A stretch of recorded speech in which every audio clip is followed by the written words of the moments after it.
For nearly 20 years, the murders of Harold and Thelma Swain were a closed case. They were shot to death inside this African-American church along Highway 17 in Waverly, Georgia in 1985 after a white man came inside during a missionary meeting. He said, "I want to speak to him." And he peered into the church, pointed at Harold Swain.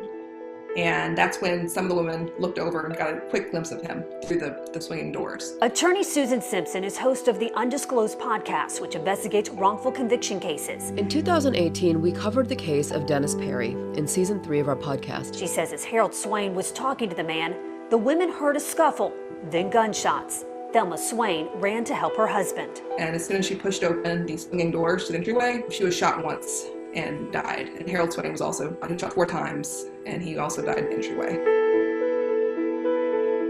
For 15 years, police had little to go on other than a pair of eyeglasses found near the victims' bodies and a composite sketch. But in 1998, a new lead investigator was brought on board to work the case. He focused in on Dennis Perry, who was arrested in 2000. Perry's grandparents lived here in Waverly, not far from this church, though he lived hundreds of miles away near Atlanta at the time of the murders. His family believes that his arrest was politically motivated because it was an election year, and solving the cold case could benefit elected officials. No money, no family ties to power. He was just easy. It was easy to pick him.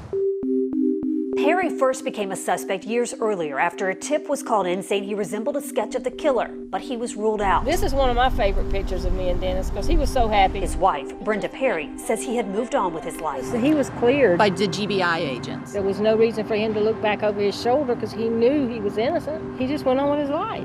And like we said, and then they stopped him in that day in 2000 and he ain't been home since. While no physical evidence linked Perry to the scene, the state built its case largely around the testimony of a now-deceased Camden County woman, who the jury and defense were not told was interested in and would later receive a large reward.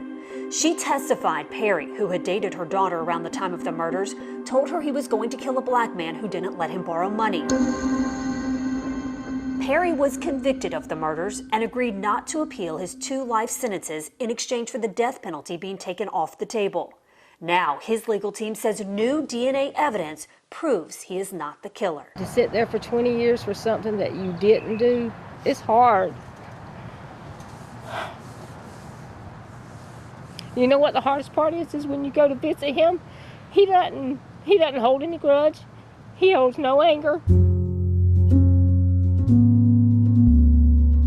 In April, Perry's legal team filed a motion for a new trial based on new DNA evidence they say connects a prior suspect to hair found on the glasses at the crime scene. The evidence is strong enough that Perry's attorneys say it's unlikely he would have ever been prosecuted if it had been available then. This is also a person whose DNA, mitochondrial DNA, was found at the scene and who has also confessed repeatedly to the crime and also had a pair of glasses that looked exactly like the ones that were found in the church and had been lost the week of March 11th when the murders happened in 1985. Perry was part of the 99.6% of the population of North America excluded as a contributor.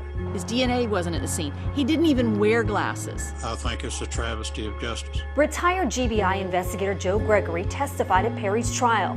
He said he vetted Perry's alibi and believes he'd been at work near Atlanta more than 4 hours from the church the day the Swains were murdered. How convinced are you that Dennis Perry is innocent of these murders?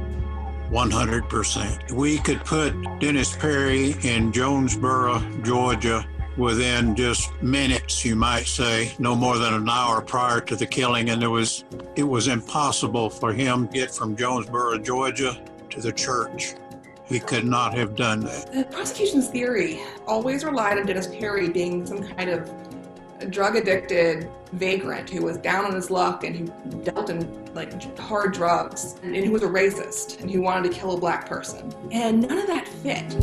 Based on the GBI findings, District Attorney Jackie Johnson's office says she will review the case and decide how to proceed. He has paid for something he didn't do for 20 years, and I just hope this is going to finally get him out of there. Justice will be that person arrested and brought to trial for the Swain murders and to let my cousin Dennis Perry go. It's time. It's time for the DA in Brunswick to do the right thing.